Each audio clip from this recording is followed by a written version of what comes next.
3년 동안 박근혜 대통령 비서실장을 지내셨습니다. 그리고 박근혜 대통령과 나는 운명적으로 가까운 사람이다. 사이다. 운명적으로 가까운 사이다. 이게 무슨 뜻일까요? 이렇게 자신 있게 말하시는 분입니다. 이번에는 지방선거의 최대 격전지 수도권, 그 중에서도 인천이 앞으로 굉장히 발전합니다. 왜 그러냐? 이제는 인천이 굉장히 서울에 버금가도록 그렇게 커집니다. 그래서 인천에 지금 출사표를 던지셨습니다. 이학재 새누리당 의원 나오셨습니다. 안녕하십니까? 예, 안녕하세요. 출사표를 던진 거 맞죠? 내가 소개는 맞습니까, 지금? 아직은 안 던졌습니다. 아직 안 던졌습니다. 예. 공식 기자회견 안 했습니까? 예. 던질 의향이 있으시죠? 예, 조금 시간이 한 2월 말쯤 돼서 결정할 겁니까? 밝힐 겁니다. 입장을? 예. 왜 지금 입장을 못 밝히는 겁니까? 제가 인천 시당위원장이거든요. 우리 새누리당에. 네. 근데 제가 입장을 밝히면 이제 그야말로 제 선거에 집중을 해야 되는데 네. 제 선거도 중요하지만 네. 6.4 지방선거에서 인천의 다른 지방의 후보들도 다 도와줘야 되는, 챙겨야 되는 그런 입장이기 때문에 네. 그 선거 준비를 해야 되고 그것이 이제 설 끝나고 한 2월 말쯤 되면 네. 어느 정도 좀 갖춰지지 않을까 싶습니다. 나보다는 그래도 시당위원장으로서 내가 어떤 창무를 다 하고 내 길을 가는 게 맞다. 그런 어떤 좀 통 큰 정치인의 모습이네요. 예. 이제 보기 드문 이야기를 제가 오늘 들은 것 같습니다. 자, 박근혜 대통령하고 운명적 사이다. 이게 무슨 말입니까, 이게? 얼마 전에 그 기자님들하고 이제 만나서 대화를 하던 중에 누가 농담을 삼아서 그런 얘기를 했습니다. 이 대통령 인기가 높아지면은 좋겠지만 이 대통령 인기가 떨어지면 그러면 사이가 가까운 게 별로 좋은 게 아니지 않냐. 그럼 오히려 멀수록 좋지 않냐. 뭐 이런 얘기를 하시더라고요. 근데 사실 저는 박근혜 대통령하고 한 3년 동안 아주 가까이서 진거리에서 비서실장으로 모셨습니다. 네. 대통령 분명히 잘 하실 거고요. 네. 또 대한민국을 위해서 반드시 잘 하셔야 되는데 네. 자기의 정치적인 유불리에 따라서 네. 인기가 좋아지면 거기서 좀 편승해갖고 득을 보고 또 인기가 멀어지면 별로 가까운 사이 아니다 이렇게 하는 것 그런 정도의 사이는 아니라는 거고요. 저는 박근혜 대통령의 인기에 관계없이 네. 끝까지 나는 끝까지 간다. 그런 의미입니다. 네. 누가 뭐라고 해도 눈치 보고 이분 잘 나갈 때 옆에 있고 못 나간다고 내가 멀어지고 이런 게 아니다. 맞습니다. 나는 이분하고 함께 한다 끝까지. 이런 어떤 인연이 있습니까, 박근혜 대통령? 혈연, 지연, 학연 이런 건 없습니다. 네. 사실 2010년도 여름인데요. 그때 이제 한 8월 달인데 저에게 전화를 하셔갖고 이제 비서실장 역할을 좀 해달라는 그런 제의를 하셨는데 그 이전에는 연이 없었고. 그 전에는 이제 제가 구청장을 하다가 서구 2번 하고 또 이제 국회의원이 됐는데 최연소로 서구구청장 하셨죠. 맞습니다. 전국 최연소. 전국 최연소에. 그런데 이제 정치적으로는 박근혜 대통령의 그 원칙과 신뢰의 정치를 저는 굉장히 좀 높이 평가하고 또 배워야 되겠다는 그런 생각을 가지고 있었고 또 지난 경선 때 이명박 대통령하고의 경선 때 저는 박근혜 대통령이 잘 되기를 바라고 지지를 했습니다. 네. 그래서 그런 어떤 무슨 정치적인 성향 이런 것들을 좀 보셨던 것 같고요. 네. 또 제가 이제 구청장을 했으니까 2번 했으니까 아무래도 어떤 이해관계가 상충되고 많은 의견이 분분할 때 나름대로 조정하고 뭐 이러는 거는 좀 할 수 있지 않을까 이런 생각도 좀 하셨던 것 같고 네. 마지막으로 저는 좀 그렇게 막 튀는 그런 성격은 아닙니다. 네. 좀 조용하게 참모형.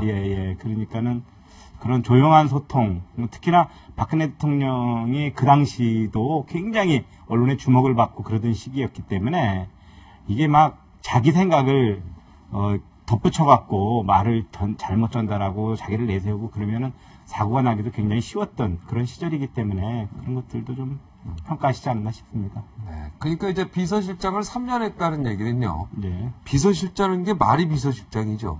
항상 함께 하는 거 아닙니까? 항상 보고하고, 항상 전화하고, 예. 항상 대기하고, 그죠? 예. 3년 했다는 거는 박근혜 대통령이 그만큼 아주 신뢰한다는 얘기고, 이 사람은 믿을 만한 사람이다라고 했기 때문에 이게 가능하지, 그러지 않으면 그게 가능했겠습니까? 예를 들어 저는 뭐 비서는 없지만, 내가 만약에 비서 있다면, 정말 내가 사랑하고 내가 전폭적으로 믿는 사람을 하죠.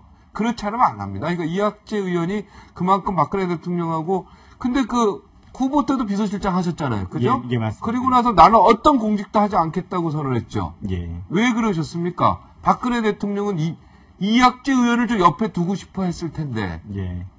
제가 사실은 그 생각을 3년 전에 했습니다. 처음 박근혜 대통령하고 같이 비서실장을 맡기로 제가 결심을 하면서, 네. 3년 후에, 박근혜 대통령은 청와대로 들여보내드리고, 저는 그 길로 제자리로 돌아간다고 결심을 했습니다. 본인이 예, 예. 시작할 예, 때부터. 예. 그거는 이제 박근혜 대통령 모르시죠. 예, 예. 혼자서. 예.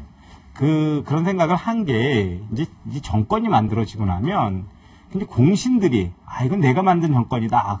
그렇게 이제 과시를 하고, 그 공을 세운 만큼 무슨 역할을 하려고 자리 다툼을 벌이는 경우가 많이 있지 않습니까? 다 그렇죠, 예. 뭐. 그러면 이제 그러다 보면 그 개인도 불행해지지만 그 정권이 불행해지고, 또 그 정권이 불행해지는 것은 국민들이 다 또 불행해지고 불이익을 받는 건데, 이런 모습은 좀 없어져야 되겠다는 생각을 했고요. 또, 이렇게 제가 이제 선언할 당시에 제가 이 대통령께도 말씀을 드렸는데, 이 정권이 물론 후보가 훌륭해갖고 탄생이 됐지만, 또 굉장히 많은 분들이 함께 도와서 정권이 만들어졌는데, 그렇다고 그분들한테 다 공을 나눠주고 자리를 드릴 수는 없잖아요. 그랬을 때 좀 저라도 빠져야 네. 좀 덜 미안할 것 같은 그런 생각이 들었습니다. 네. 솔직히 뭐 하고 싶으셨습니까? 제자리로 돌아오고 싶었어요. 그러니까 다른 국회의원 하면서 생각은, 예. 장관은 겸직할 수 있는 거 아닙니까? 저는 한 번도 정말 하고 싶은 것도 없었습니까? 안 하기로 마음을 먹었기 때문에 하고 싶은 게 안 보였습니까? 전혀 그렇지 안 하겠다고 않습니다. 마음 먹었더니 하고 싶은 것도 없었다. 그렇습니다. 원래는 최측근에 가장 가까운 비서실장을 3년이나 하신 분인데, 예. 박근혜 대통령 지금 불통 대통령이다. 그리고 수직적, 폐쇄적 리더십을 갖고 있는 분이다. 이렇게 비판하는 사람들도 있어요. 네? 예. 지금은 뭔가 민주적이고 개방적이고 수평적인 리더십이 필요한 때인데, 예. 지금 수직적, 폐쇄적으로 그런 리더십의 전형이다. 예. 자, 여기에 대해서 3년 비서실장 하신 분으로서 어떻게 평가하시겠습니까? 그거는 어떤 소통 방식에 오해가 좀 있습니다. 네. 이제 거슬러 보시면은요, 어떤 현안이 있을 때 그 당시에 이제 박근혜 대통령 그 전에 이제 박근혜 대표라고 이제 네, 대표라고 않았습니까? 네. 예. 그 당시에 어떤 현안이 있을 때 뭐 이렇게 말씀을 많이 하는 스타일은 아니지만, 네. 어떤 한 가지의 판단을 딱 하면 거의 그게 국민의 뜻하고 맞습니다. 네. 그 얘기는 뭐냐면, 그런 판단을 하는 데 있어서 굉장히 많은 국민과 여러 채널로 가지고 소통을 하기 때문에 그 답을 맞추지, 그게 본인이 아주 무슨 특별한 능력이 있어서 계속 그렇게 옳은 판단만을 하지는 않을 거 아니에요. 네. 즉 다시 말해서 박근혜 대통령은 아주 많은 사람들의 귀를 기울이고 또 의견을 수렴하고 그런 노력을 굉장히 많이 하는 지도자입니다. 네, 저도 압니다. 왜냐면은 포럼이나 그런 데 가시면은 화장실도 안 가고 잘 듣지 않습니까? 맞습니다. 딱 이렇게 앉으셔가지고 모든 자세로 앉으셔서 저도 한번 포럼에서 봤는데 자세가 다 이러면서 정말 그냥 교수나 발제자가 하는 이야기를 정말 한 말씀도 안 놓치고 그거를 다 들으시더라고요. 그런 이야기죠. 그런데 이제 박근혜 대통령이 또 보통 정치인하고 다른 게, 보통 정치인은 조금만 뭘 해도 크게 했다고 막 과시를 하고 그러는 경향이 있는데, 박근혜 대통령은 뭐 예를 들어서 누구를 만나갖고 무슨 얘기를 들었다 이런 것들을 막 과시하거나 그런 스타일이 아니다 보니까 그럼 소통을 안 하는 것처럼 또 여겨지는 그런 측면도 있었습니다. 네. 그런 측면에서 저는 소통의 방식에서의 오해가 있다는 그런 말씀을 드리고요. 그 대신에 이제 사실은 예. 그러니까 박근혜 대통령이 많이 듣는 분이다. 사실은 예, 듣는 거는 얼마나 여러 채널로 예. 많이 듣는 분이다. 이런 얘기죠. 예. 많이. 대화를 해도 예. 상대방의 이야기를 보통 정치인은 자기 얘기를 한 7, 80% 하고 네. 상대방의 얘기를 1, 20% 들으면서 네. 번성 듣거든요. 네. 그런데 박근혜 대통령은 최소한 반반, 경우에 따라서는 한 70%를 상대방이 말씀하도록 그렇게 합니다. 굉장히 경청을 잘하는 지도자인데 소통은 경청이에요, 예, 예, 사실은. 예. 그런데 이렇게 불통이다 이런 이야기가 나오는 게 좀 야당 이야기를 안 들어서 그런가요? 좀 야당에서 계속 이제 불통이다 이런 얘기를 많이 하는 거 아까 아니겠습니까? 말씀대로 이제 한편으로는 소통하는 것들이 잘 공개가 안 되는 그런 방식의 문제도 있고, 또 하나는 박근혜 대통령은 어떤 결정을 하는 데 있어서는 여러 의견을 종합하고 신중을 위해서 딱 결정을 하지만 어떤 원칙에 있어서만큼은 잘 타협을 안 하는 성격이긴 합니다. 네. 그렇기 때문에 적당하게 뭘 넘어가질 않으니까 네. 그런 것들도 좀 불통으로 이렇게 공격당하는 그런 측면이 있고요. 하지만 이 비정상의 정상화, 네.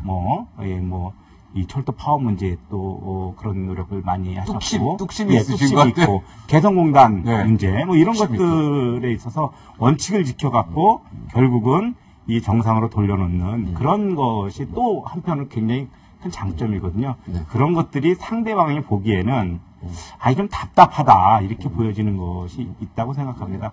근데 이제 저는 한편으로는 자꾸 이제 그런 식으로 공격을 좀 당하시니까 저는 좀 속상하고, 그래서 좀 형식적으로라도 이번에 신년 기자회견처럼 그런 것들을 조금 좀 더 많이 보여드릴 필요가 했으면 있지 좋겠다. 않나 하는 그런 이번 신년 기자회견 괜찮았어요. 예. 저런 모습 더 많이 좀 보여주면 좋을 것 같아요. 예. 자, 여기서 박근혜 대통령 단점 이야기하기는 좀 그런가요? 단점 있습니까? 사실 장점만 보이면은 박근혜 단점이 잘 안 보이죠. 좀 이렇게 아까 말씀드린 대로 자신을 드러내놓고 과시하고 그런 사람은 정말 아닙니다. 굉장히 겸손하고요. 네. 어디 이렇게 길을 쭉 가시더라도 아주 공식적인 자리가 아니면 굉장히 이렇게 대통령 되시기 전에는 굉장히 좀 가수고하게 이렇게 다니시는. 저도 인터뷰를 많이 해봤습니다. 예. 긴 인터뷰, 네, 리얼 토크 많이 해봤습니다. 예. 그래서 저도 이제 굉장히 겸손한 분인 걸 알죠. 예. 근데 이제 대통령 된 다음에는 제가 만나뵙지 못했기 때문에. 예. 이번에 지금 오늘이 한국 마지막 날이죠. 내일 순방 떠나잖아요. 예. 인도하고 스위스요? 예, 맞습니다. 중요한 나라 가는 것 같은데. 이번에 의원 대표로 지금 또 낙점 찍힌 거 아닙니까? 박근혜 대통령한테? 예, 같이 모시고 가게 됐습니다. 이번에 가면 어떤 기대를 좀 해야 될까요? 이제 작년은 이제 굉장히 외교 안보적으로 어려운, 안보적으로 특히나 북한발 안보 위기에서 출발을 해갖고 또 안보에 있어서, 외교에 있어서 상당한 성과를 나타낸 해였다고 하면, 네. 이제 올해는 경제에 치중할 해라고 생각을 합니다. 대통령께서도 그런 말씀을 하셨고, 네. 그런 차원에서 이제 인도가 이제 IT 강국으로 또 이제 경제적으로 굉장히 이 시장도 커지고 급부상하고 있는데, 그런 새로운 시장도 열고 또 인도의 어떤 그 국제적인 지위도 굉장히 급속도로 올라가고 있지 않습니까? 네. 그런 측면에서 제 생각에는 인도는 경제와 외교를 같이 성과를 낼 수 있는 그런 나라이고, 스위스는 이제 중소기업이 발달을 해갖고 이게 이루어진 중소기업 강소국인데, 네.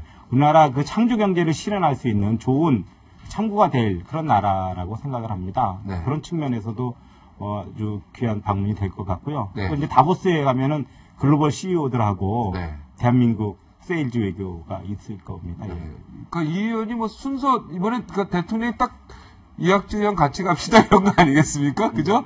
100몇십 명 국회의원 중에. 예. 그럼 이제 가면서 박근혜 대통령은 어떤 이야기를 하실 예정입니까? 저는 이제 아무래도 제가 이제 인천에서 활동을 하고 있고 그렇기 때문에 인천이 대한민국의 창조 경제를 실현시킬 수 있는, 또 인천에, 그러니까 대한민국의 어떤 경제 부흥을 시킬 수 있는 아주 최적지라는 그런 말씀을 드릴 겁니다. 그거에 대해서는 상당히 잘 알고 계신데 네. 그런 측면에서 좀 말씀을 드리고 또 제가 개인적으로 이렇게 밖에서 이제 대통령을 뵐 때 좀 이런 것들은 좀 더 하셨으면 좋겠다 이런 것들도 이제 좀 이렇게 오늘 그러니까 신년 기자회견 같은 거 예. 이런 거 뭐 과시하시는 거 싫어하시는 거 알지만 그래도 국민하고 소통하는 그런 모습들 이런 기자회견 같은 거는 좀 자주 하셨으면 좋겠다. 그리고 인천을 창조 경제의 핵심으로 생각하셔도 된다. 장소를 예. 여기는 이 인천이 창조 경제 할 게 너무 많다. 예. 이 얘기를 꼭 하시겠다. 예. 자, 인천시장 아직 뭐 출사표를 안 던졌지만 그래도 뭐 경선까지는 가셔도 되지 않습니까? 뭐 배지 떨어지는 것도 아닌데. 그래도 인천 서구청장도 2번 하시고 국회의원 지금 3선이시죠? 재선입니까? 재선하셨고. 그러면은 인천시가 앞으로 부채도 지금 꽤 많은데요. 그러나 인천은 금싸라기 땅들이 많지 않습니까? 그래서 사실은 인천 부채는 그렇게 걱정할 필요가 없다는 이야기도 있습니다. 자, 인천 발전을 위해서 어떤 일을 하고 싶으십니까? 금방 부채 말씀을 하셨는데요. 인천이 그냥 인천하면 부채가 연상될 정도로 이건 굉장히 잘못된 겁니다. 네. 4년 전에 시장 선거 때 인천 부채 문제의 책임론을 들고 나오면서 현 시장이 당선이 됐거든요. 그러면 이제 부채 관리가 잘 됐어야 되는데 부채가 13조가 됐습니다. 4조 더 늘었네요.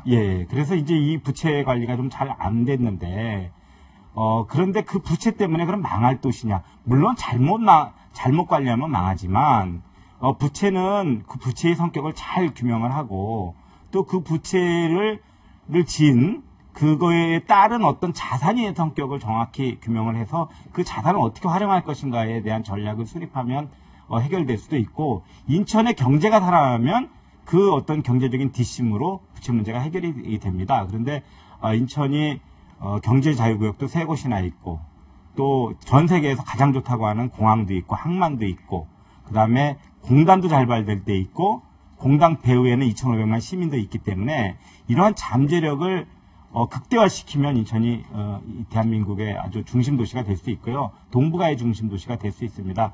여기에 중앙정부에서 국가적인 인프라가 많기 때문에 중앙정부의 어떤 전폭적인 지원이 필요한데 그래서 중앙정부하고 소통하고 협력을 이끌어내는 그런 리더십만 있으면 저는 잘 될 거라고 확신합니다. 그러니까 지금 인천이 서울, 지금 제2도시는 아니잖아요. 그죠? 그렇죠. 서울, 부산 이렇게 되는데 제2도시로 부상할 수 있는, 그죠? 여러 가지 조건이 다 갖춰져 있는데 이게 이제 중앙정부의 도움이 필요하다. 그러니까 새누리당 우리 이학재 의원이 나가서 내가 그걸 할 수 있는 사람이다. 내가 박근혜 대통령하고 비서실장도 3년 했기 때문에 요거를 그러면 표방하시면 되겠네, 선거 때는. 잘 생각을. 전략을 잘 따시기 바랍니다.